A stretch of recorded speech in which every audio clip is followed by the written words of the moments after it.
All right, so we are here in the Heroic Potential group with none other than Iron Tamer Dave Whitley. Dave, how you doing, brother? Doing excellent. How you doing? I'm good. I'm so grateful for you to take the time to do this for my group. This is a first for me conducting an interview, and I've been doing these episodes. This is episode number 13 of Whiskey Wednesday. I've been doing these now for 12 weeks straight. This will be the 13th, and I've been doing all the content, and so it'll be nice to sit back and let somebody else do the talking. Excellent. Glad to be here. Lucky 13. All right. Yes, sir. Yes, sir. All right. So everybody in the group, we've got a few people that are on right now. I want to introduce you to Dave Whitley. I met Dave in probably 2009. Does that sound about right? Ish. Right. Yeah. Yeah. Somewhere in there. So about 11 years we've known each other, and I've always looked up to him. He's this big character. He's a big man. He's strong. But he's also one of the nicest and most genuine people that I know as well. And I want to let you guys know that he is the author of Superhuman You. This is a great book on mindset, how to achieve success, just a whole lot of great nuggets in this short little read. And I want to encourage all of you to grab it. And Dave will give us some information on where you can get his book as we go through this. And for free. Yeah. Hey, that's even better. That's even better. Free is always good. So look, if you guys have questions, post them in the comments, and we'll get to them as we can. But Dave, I'm going to go ahead and jump right in here. Let's do it. Awesome. First off, got to let my group know, how did you get into strongman? How did that come about? Tell us a little bit about, I don't even think I've heard the background of how you got into it. The shortest version of a very long story is that when I was a little kid, I was overweight and I had a horrible, horrible stutter. And so things like getting called on in class or book report day, any of that kind of stuff were just torturous for me because I knew I was going to start stuttering. I was going to get picked on. I was going to get laughed at. And at the same time, I had a very extroverted personality, which I still do. So that set me up to find ways to get into trouble at school. I didn't do anything like really terrible, like burn anything down or anything like that, but I was constantly disrupting class, that kind of stuff. Because of all of that, I sort of retreated into this world of comic books. And I was actually talking about this on either Facebook Live or on TikTok the other day. I pulled out this old 1979 special edition Incredible Hulk thing. I wanted to be the Hulk. And realized when I saw Lou Ferrigno on TV that wasn't just a fantasy of comic books and cartoons, that a human being could actually be big and strong like the Hulk, because I knew that the Ferrigno wasn't wearing a costume. That was his real body. So I got a set of weights not too long after that for Christmas. I started lifting and getting into strength things then. And fast forward to from the late 70s to the 2007 or so, I met a guy named Dennis Rogers and saw him bend a wrench, like an adjustable wrench. And he was a small guy. Like, Dennis is about 5'8". At the time, I think he weighed about 160 pounds. And my mind could not compute that. I had been around really strong people, but my mind really couldn't compute that. And at the time I was doing a thing, this is before there were podcasts and Facebook Lives, doing interviews every month and burning a CD, physically mailing it out to people. So I asked Dennis if he would be on my show. Actually, Bud Jeffries, I don't know if you know him, a phenomenal strongman, a good friend of mine, introduced me to Dennis. I had interviewed Bud and asked Bud if he knew anyone else that would be a good fit for the thing that I was doing. He turned me on to Dennis. I saw Dennis bend this wrench, and I'm like, I don't understand. Can you explain this to me? And he's like, sure, I'll teach you anything you want to know. Fast forward to January of this year, Dennis effectively retired from doing strongman shows and from teaching workshops and appointed me as president of Old Time Strongman University, which simply means I'm in charge of the legacy that he built. No big deal. So passing on the feats of strength that go back to the vaudeville era. And I don't know if you can see my cat's in my lap right now, so I'm not doing weird stuff with my hands. I'm just keeping him from attacking me.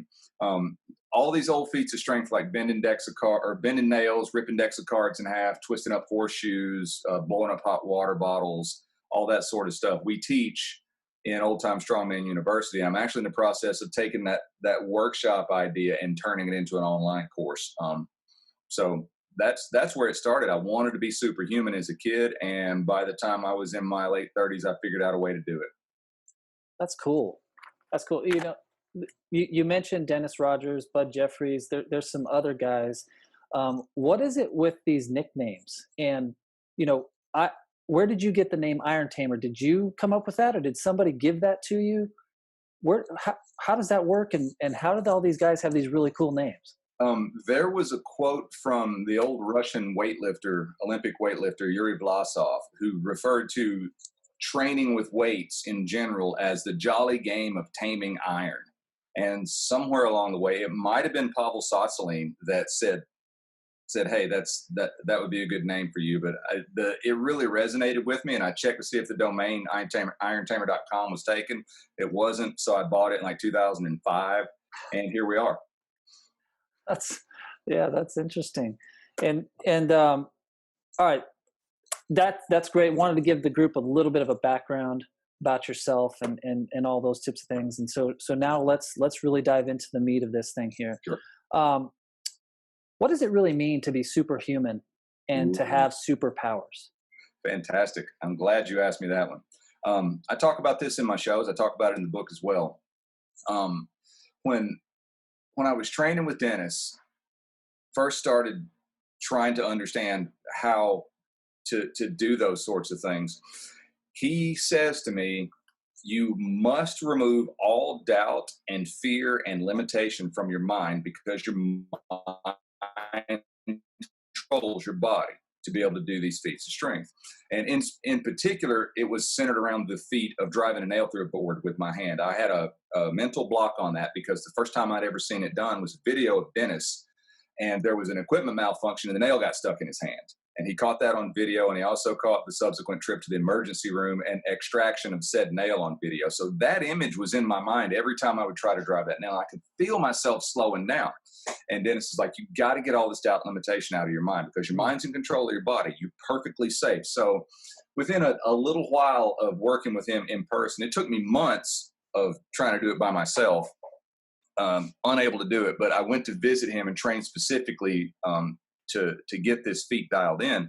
And within just probably 15 minutes of being with him and him tweaking the tiny little things, particularly in the way that I was thinking about it, I was able to do the feat. So I really took it to heart, the idea of removing fear, doubt, and limitation, because to me, that means you're thinking like a superhuman.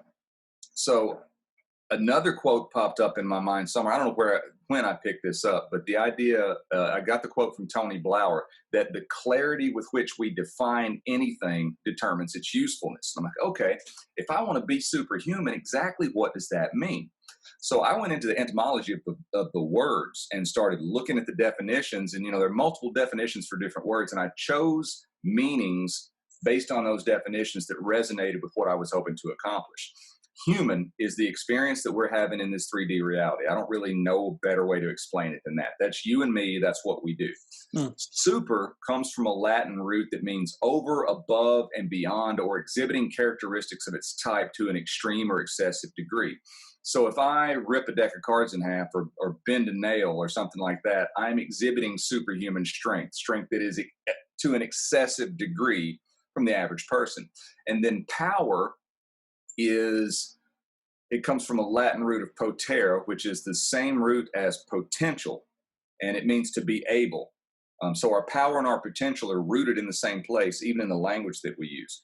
So to have superhuman power is to be a human being who is expressing something above and beyond what is normal, something that we're all capable of doing. And as I went down that path, I realized that it wasn't just about bending steel or ripping cards in half, that it applied to literally anything in our lives that we feel compelled to do. Everyone has some sort of latent superhuman ability that's just waiting to be discovered and developed. My job, my mission, my personal crusade in all of this is to help people figure out what that thing is and fan the flame to make it as big as I possibly can. Because ultimately, when we develop that power to its superhuman potential, three things are going on. It allows us to fully express who and what we really are. It allows us to live a full and happy life, and it allows us to make the world around us a better place and to help the people around us live better lives. To me, that is the way that superhuman abilities come out of the comic books and into the world that we live in that's governed by a particular set of physics. Wow, that's an awesome um, explanation of that. And it's interesting. My book, this group, is called Heroic Potential, and it's all about living up to that which you're capable of. And for me, my whole way of looking at it is about stripping away all those things that we're not, Mhm. to allow our full potential to be released, to be unleashed, if you will. And so, uh, when it comes to being superhuman, having superpowers, being strong beyond what is normal, how important is it to know yourself? It's important, I believe, it's imperative to know yourself, not just in order to become physically strong, because that's a specific set of skills that a particular group of people may be able to develop and express to a point. Like myself and my strongman colleagues, we've all been caught up in that, and that's what we're doing. There are other people who have zero interest and honestly very little potential to become superhumanly strong. So if you know who you are and you know what you're about, you're able to tap into the idea of there's this thing that I can do that lets me be the biggest version of me and lets me make the world a better place. Whatever that thing is a clue to what your heroic potential, your superhuman potential actually is. And I think that all too often that pops up, and as soon as it pops up, we immediately begin to express our previous human um, conditioning and start to find all the reasons that we're not able to do that. But the thing that has become very apparent to me is that we all have different potential abilities for superhuman powers, and it may be radically different across the continuum of people and personalities and locations and environments and conditioning and all that. But there is one superhuman ability, or one power, rather, I should say, that we all possess, every single one of us. It's one of our human characteristics, and we can develop it to a superhuman degree or not. And we're always using it, whether we are using it consciously to our benefit or unconsciously to our detriment. And that's the power of imagination. So if we stop and think about that for a minute, literally anything that you or I can lay our eyes on right now, the computer that's in front of us, the walls that are around us, all the stuff that's hanging on the walls, our clothes, everything began as an image in someone's mind first before it existed in this 3D reality. And that's what imagination is. It's the ability to form images and to enter into those images in our mind. And through a fairly long and intensive process of self-study, I was made aware of the fact that the subconscious mind, where the self-image is housed, does not make a distinction between something that is happening in 3D reality versus something that is vividly imagined and experienced in imagination. We hear about this all the time, particularly with like elite athletes. You know this from Yep. your background. If you sit and imagine yourself being successful at your athletic endeavor as part of your practice, it adds to it. Judd, I'll mess his name up. Bociotti. I can't remember. If I see it written down, I know who he is, but I don't really know how to pronounce his last name.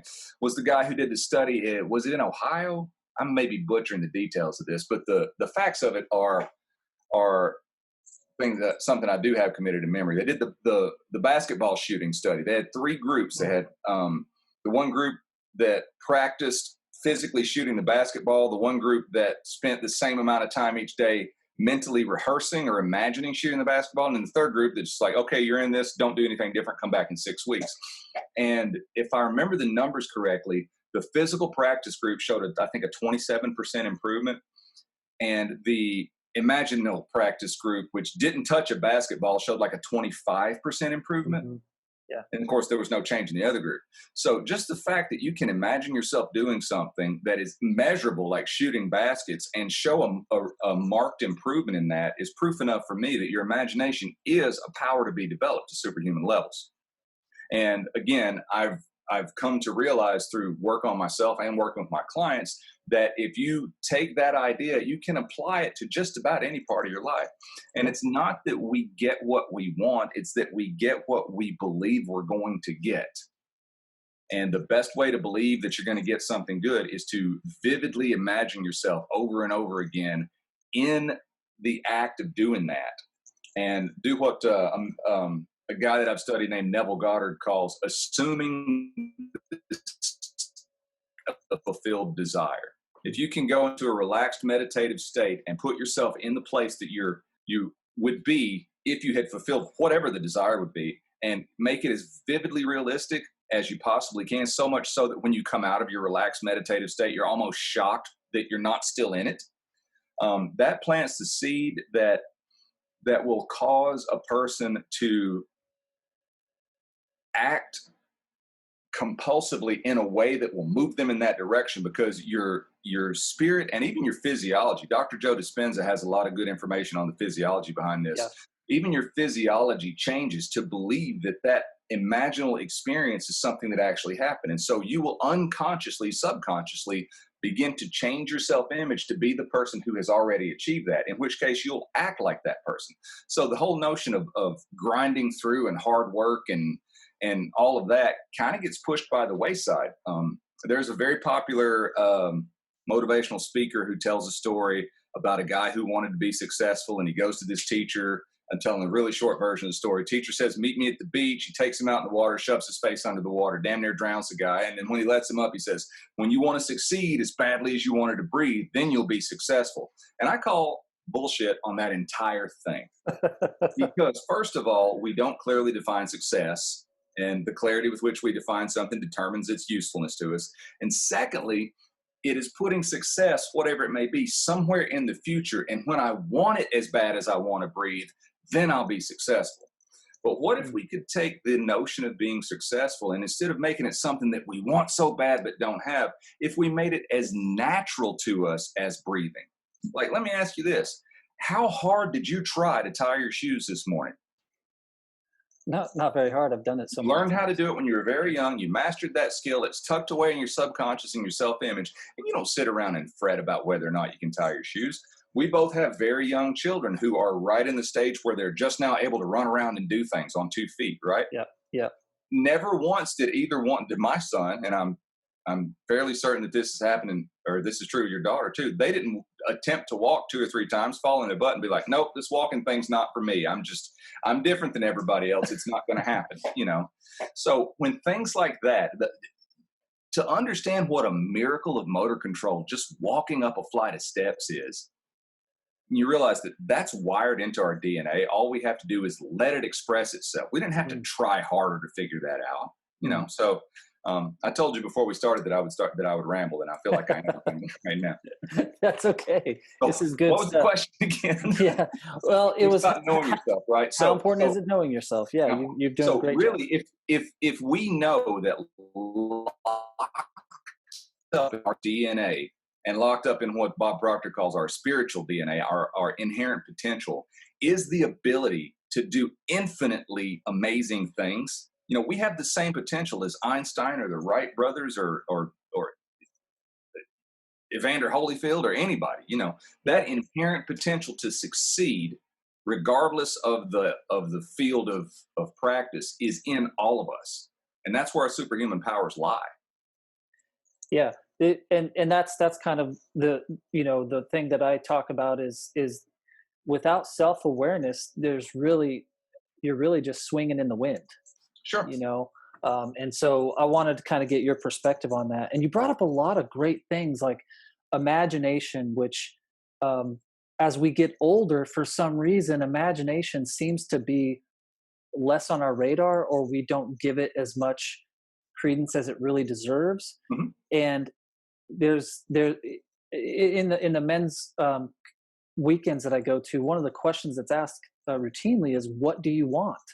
And it's amazing how difficult it is for people to answer that question, Mhm. right? It's like, where did the desire go? And it's almost as if imagination and desire are linked, like you said, they're one and the 100% they same. are. Yeah. So how do we discover our desire, and more importantly, achieve that desire or desired outcome when we figure that out? I believe that a very effective way to determine what it is we really want and to be able to start on the path of doing that is by taking a very concentrated look at what it is we're complaining about all the time. Because if we're complaining about something, we are expressing dissatisfaction. We're talking about things that we don't want. Complain may not be the best word there, but if you look at what someone is dissatisfied with, even if that someone is yourself, if you look at what it Mhm. is about yourself or your world or your relationships or your job or your body or whatever it is that you don't like, the first thing there is, do I not like this because I really don't like it? Or do I not like this because somewhere along the way, someone has convinced me that I shouldn't like it and that for some reason it's wrong? But I could probably spend 2 hours just talking about that. So Right. I'm going to move on. But if we think about all the things that we don't want and we take out a piece of paper and we write those things down and experience the feeling that goes along with these undesirable things, whether it's sadness or frustration or anger or whatever it is, feelings that we don't necessarily want to be locked into Mhm. are usually associated with things, items on our checklist of life that we don't want in our life. We can go through and look at that and be honest with ourselves about what it is we don't want and why we we have this desire for something different. Then we have a starting point. Because like, if you ask, like you said, you ask people what they want and they say stuff like, I want to make more money, or I want to be happy, or I want a better relationship with Mhm. my wife. That doesn't mean anything, right? Right. Just the idea to be happy isn't tangible enough for you to do anything about it, right? The idea Especially of when, I want to lose some weight or I want my relationship to be better, that's just so vague. And yeah, the clarity with which we define something determines how useful it is to us. So I encourage people to write down all these things that they don't like in as much detail, with as much of that emotion that they've been kind of pushing to the side as possible.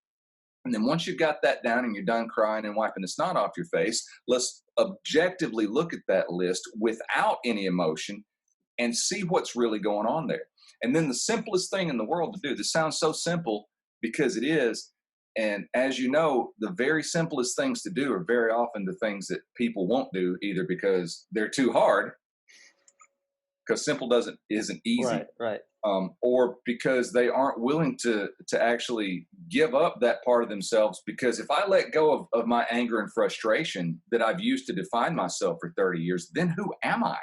If I were actually happy, who would I be? Because if I've got all of my self-image wrapped up in being the frustrated guy, Yep. or the guy that, well, that's just the way things always go for me, I can't get a break. If that's who I think I am, I will subconsciously sabotage myself. So if I look at the thing that I don't want written down, I can very simply rewrite on another piece of paper the polar opposite of that. Like, let's say that let's go with money, because that's something that's on everybody's mind all the time, right?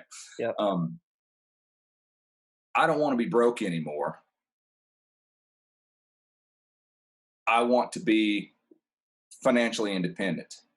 Those sound like the same thing, but they're Mhm. not, because whatever has our attention has our existence, it has our life. And if my attention is on not wanting to be broke, then my attention is on being broke. My attention is in my self image that I am broke, right? Yeah. But if my attention is I am working to be financially independent, or I am financially independent, whatever that means to you, then it's literally the exact opposite, even though it sounds like the same thing. It's the worn out, tired analogy of the opposite side of the same coin. You know, Mhm. everything has those two sides to it. And so by looking at what we don't want our lives to be like in great detail, objectively, and then just rewriting those statements into a I hesitate to use the word positive, but into a desirable outcome, then we can actually assign a meaning to it that we're able to formulate action steps towards. Because if I don't know what being financially independent means, then how will I know if I'm there? Yeah. Yeah. Great points. And you said sabotage, and that was kind of what something else I wanted to cover. And you kind of hit it really well there, but briefly. Sabotage is real. Sure. Um, I define it as the false self. Trying to become something that you're not to get some need met illegitimately, if it even is a need. It could be a desire, like you said, that is steered in the wrong direction, right? Sure. It's like, I don't want to be broke type desire instead of I want to be financially independent desire. So, like, how do we stop sabotaging ourselves? Go into that a little bit more detail, because you hit it just for a bit in there, and I want you to kind of say it again. Well, we can never have, do, or be anything that we don't affirm ourselves, uh, that we don't affirm to be true of ourselves. Yeah. Right. Yeah. That's the reason you see people win the lottery who are from, the trailer park or from the projects. And then 2 years later, they're in worse shape financially than they were before they won the lottery. That's the reason that as fitness professionals, we've both been in that realm before. We'll see people that drop and gain the same 30 or 40 pounds 24 times in a 10-year period. It's because the self-image guides the behavior. Maxwell Maltz wrote a book called Psycho-Cybernetics that Great book. deals with that. And the way I've started thinking about it is it's just like a GPS, right? I can put an address into the GPS, and if I deliberately go off course, that GPS will continually bark orders at me to reroute from wherever I am. And eventually, if I'm going to pay attention to it, I don't know where I am anymore. What's the GPS say? It says turn left at the next road. It's going to reroute me back to the original destination. The question is that original destination where I really want to show up? And that's the way the self-image works in the subconscious mind. Mm. The way to counter that is to consciously define who we want to be, and then use our imagination to figure out what actions to take to move in that direction. Excellent. There's a physiology component here to that, right? The neural pathways that are developed from our childhood experiences, and Mm-hmm. it's an analogy that my good friend uses is, there's this guy who lives in the woods, and he takes his donkey to the village, or his donkey takes him to the village every day for 30 years, and that donkey takes the exact same path to and from. And he always asks the question, how hard would it be to get that donkey to go a different way through the woods? And it's damn near impossible. Sure. Right? Because of that neural pathway. Mm-hmm. And so sabotage, desire, being successful, whatever we define that is, that physiological aspect of neural pathway is created through habits. Sure. Is that a fair thing to say? So Yes. Yes. what role, I was gonna say, what role do our habits play into all of this that you're talking about, including behaviors, choices, all of the things that go into that, and how do we go about changing them to to be successful, to Sure. be superhuman? Sure. The physiological root of that, we have to consider this. Any emotion that we can experience, any mental state that we can experience, carries with it a physiological chemical signature, right? There's a certain hormonal cocktail that Right. that is related to that. And if you don't believe that your mind controls your body down to a cellular level, think about a time that you were alone in your own house at 1 o'clock in the morning watching some scary ass movie with the lights off, and how you felt, and how you would hear a sound, and it's the cat jumping off the counter in the living room or the dining room or whatever. And you're like, what was that? You get a fear response that if it were, the middle of the day and you didn't have the television on, you'd be like, oh, that was just the cat. I know that sound. Mm-hmm. So that's a very simplistic way to describe a very involved physiological process. But every emotional state that we can imagine or that we can experience carries with it that chemical signature. Well, the chemical signatures that are produced on a cellular level in our body are incredibly powerful. And much like in any drug, we can become addicted to those, right? So, someone who's perpetually having bad luck, perpetually complaining, no matter what wonderful thing gets dumped in their lap, somehow it managed to fall apart, is very likely, in my experience, in a place where they are physically addicted to the chemicals that are associated with the emotions that line up with failure and misery and complaining and whatever that state winds up being. Likewise, we all know, or maybe some of us are the person who, no matter what falls into our lap, we will be able to mine some good out of it. And like Napoleon Hill said, every adversity carries with it the seed of an equivalent benefit, right? So there are people who, no matter what bad thing happens to them, they will find a way to make some good out of it. I know people who have personally, in the midst of the COVID madness that's going on worldwide, are having the best financial time of their Yeah. entire life right now. And I know other people who are out of work and just in terrible, terrible positions that way. Right. Situation's the same. What's different? Ultimately, it comes down to how we think about things. And so if we can think in such a way that we can influence our physiology, and we know that our physiology and our thoughts have an effect on our day-to-day life, doesn't it make sense that if we remove fear, doubt, and limitation from our mind, we have to replace it with something? What's the opposite? The opposite of fear? Love. What's the opposite of limitation? Being unlimited. What's the opposite of doubt? Faith, right? So if we constantly train ourselves to experience those things, both in our actions and in our imaginal acts, in the way that we think about things, eventually we will rewire that. That's how we all wound up with the belief systems that we have now as kids. And I'm being reminded of this by my son every day. What am I teaching him? I think about the things that I learned from well-meaning but ill-equipped parents and teachers and all that played a detrimental role in my life into my adulthood. I want to not even let that information go into his mind. So the way to do that as an adult is the same way we did it as a child, through repetition of a very emotionally drenched thought and vividly imagined experience. And it's amazing how quickly it can be reversed too. I mean, if you've been in a bad mood for the past 30 years and you decide you're done with that, and you really, really decide on a deep cellular level that you're done with that, you'll be done with it in a very short period of time, because you've decided you're sick and tired of being sick and tired. The problem that most of us run into is, like I was talking about earlier, if my identity is wrapped up in being pissed off at the world, and I stop being pissed off at the world, that's a very, very threatening thing to my ego, because if that's not who I am, then who am I? Right. The good news is I get to define who I am based on that. Yeah. Thought you've hit on so many things, like what we focus on becomes our reality. What we think about is what we become. David Cooper, he says that even the language that we use creates our reality.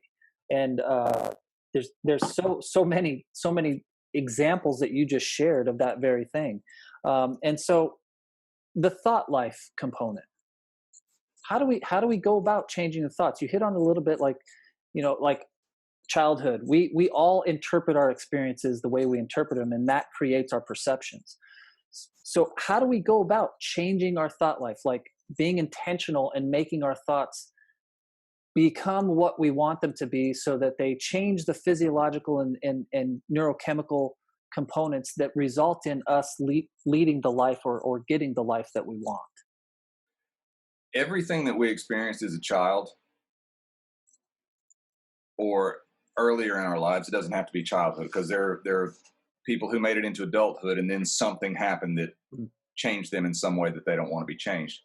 or in a way that they did want to be changed. Um, all of those things that happened in the past, and I'm going down a rabbit hole here, so bear with me. They're not real.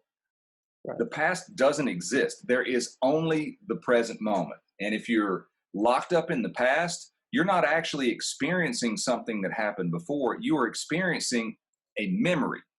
And your memory is simply an imaginal act that you've memorized. And you continue to play that narrative over and over again, be it good or bad. Hmm. Nothing in the future exists yet either.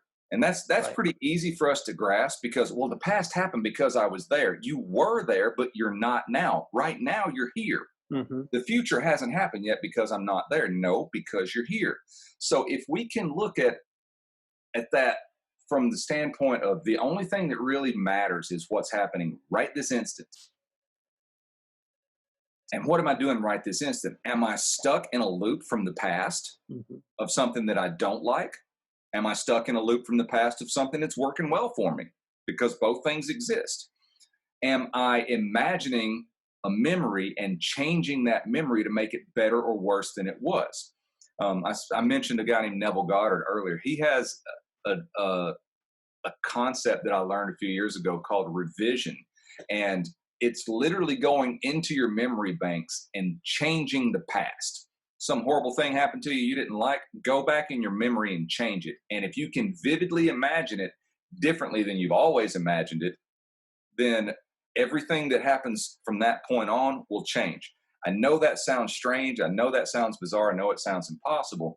But consider this, the words that we speak and the thoughts that we have are words that we speak. We're just speaking them silently. Hmm. They don't fade into the past. They go forth into the future to create whatever experience is coming up. So if I can go back and change my interpretation of an event that happened in the past and Mm. assign it a different meaning. I'm not saying change any of the facts because that's Right. way too much for most people to try to wrap their mind around. But let's say like for example, I was picked on and bullied when I was a kid because of the stutter and all that, and I was angry about that for a long time. After I learned more about myself and about just kind of why people act that way, I realized that every person who ever picked on me or bullied me, most likely, I can't say this with 100% factual truth, but I don't see those people anymore, so it doesn't really matter. Right. It's all what my imaginal interpretation of the memory is. If I can look back on that and think, every one of those kids was picking on me for whatever reason they did it, and almost without exception, bullies pick on other people because it makes them feel better about something in themselves that is lacking. So who knows if they had a really terrible home life? Who knows if they were getting, you know, slapped around by an older sibling, or if something Hmm. terrible was happening and being sexually abused or whatever, and that was the way that they were able to express that and feel better about themselves and give themselves some worth, was to pick on me. And if I can look back at that and look at it objectively and exercise compassion and realize that the people who were picking on me, they were children at the time and they didn't know any better. They were doing the best they could with what they had. Right. Then I've assigned a different meaning to that, and I'm able to literally forgive them, which means to just let it go. Hmm. To let it go. That's Yeah. what forgiveness is. You cannot forgive and still hang on to the emotion. Yeah. So I think that is a huge, huge step that most of us can take, is to go back and look at what misery is it that I am deliberately subjecting myself to on a daily basis. Where is the roots lie in that, and what can I do to go back and cut the root off of that, or to at least reassign a new meaning to that experience in the past? And it's Absolutely. amazing. It's amazing how changing something here will change something here. I mean, we look at movies like the Avengers and stuff, and anything with time travel and all that. If you go back and change something in the past, does it have this ripple effect? Well, sure. Why wouldn't it? So if I can go back and deliberately change something, can I not deliberately create a future by doing that? Yeah. Yeah. Dr. Roger Berkman, he's the creator of the Berkman method. He says, I'm paraphrasing, when you get a proper perspective of your perceptions, everything changes. And that's kind of what that kind of summates what you just talked about. It's like, yeah, if I can understand that I'm having an experience and that other person is having an experience, and they may just be doing something out of an experience that they had that had nothing to do with me, wow, my perception has Sure. completely changed. Basically, is what you're saying. That's some Well, great stuff. That's some thank great you. stuff, Dave. Awesome. Hey, um, we've gone about 40 minutes, which I'm surprised but not surprised. And why don't you tell everybody where they can get your book, and how they can continue to follow you Sure. and get more from you. Sure. The book itself, Superhuman You, and the genesis of all this is, like I said, this tells the story in fairly great detail of how I took the mental aspect of training to be a strongman and applied it to other areas of life. You can get that for free at superhumanubook.com. All I ask you to do is pay for the shipping. So, there's a shipping and handling charge on there. The book you can get it on Amazon too, which is fine, but you're going to pay twice as much on Amazon. And Hmm. that, of course, um, purely being pure as purely transparent as I can be. Um, you will wind up on my mailing list if you do that, and I will continue to reach out to you and promote various offers and all that sort of stuff. So that's why I give the book away. Is I want people to experience the information, and then if they want to know more about what I had to do, then we're in contact via that. Another thing that I have literally just in the past week put together, if you go to superhumanucoaching.com, I'm in the process of putting together a very intensive coaching program that I'm going to be offering in the very near future. I hesitate to assign days and weeks and months to it, but in the very near future. And I just created this PDF that's 5 confidence killing lies that the hustle and grind gurus have told you that are actually sabotaging your results. Stuff like what I was talking about with the guru who nearly drowns the guy about, like, trying harder and all that sort of stuff. Hmm. All of that stuff, if you've done it, you've probably found out that it didn't work.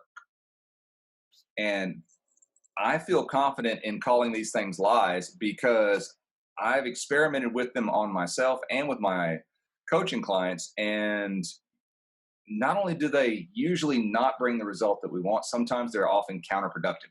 So go to superhumanucoaching.com and you get that PDF for free. And that will also have the PDF itself has a link to my Superhuman You Coaching Facebook group that I would love to see you guys in. I would love to continue to cross pollinate between your Facebook group Yeah, and my Facebook group, because I think we have enough in common that it would work well, but not so much that we're redundant with each other. So absolutely, I agree. That's why I wanted you to come on, because I knew what you had to share would resonate here. And yeah, there's a lot of stuff that's similar, but we do have some different things as well. I sure, think and it's I great. think that between the two different groups, that everyone will benefit in some way about that. So Yeah. short version of what I just said, superhumanubook.com if you want the book for free, and superhumanucoaching.com if you want to get this PDF and find out more about how to get into my Facebook group. Or you can just follow me on Facebook, friend up with me on Facebook, and excuse me, there's a link right there on my cover photo. If you click on that, there's a link to request to join my Facebook group. So those are the two main things for right now. Yeah, yeah. And of course, your Facebook page, Iron Tamer Dave Whitley, they can like that page and follow you there as well. Oh, Yes. cool. All right. Well, I think that's a wrap. And again, grateful for your time, your knowledge, and as always, every time I've asked you to be a part of something I'm doing, you've stepped up and done an amazing job. So Thank you so much. grateful for that, and look forward to, yeah, as you said, doing some more together. I think it'd be fun. Absolutely. Grateful to be on the show. Grateful for you and your group. Thank you so much. All right.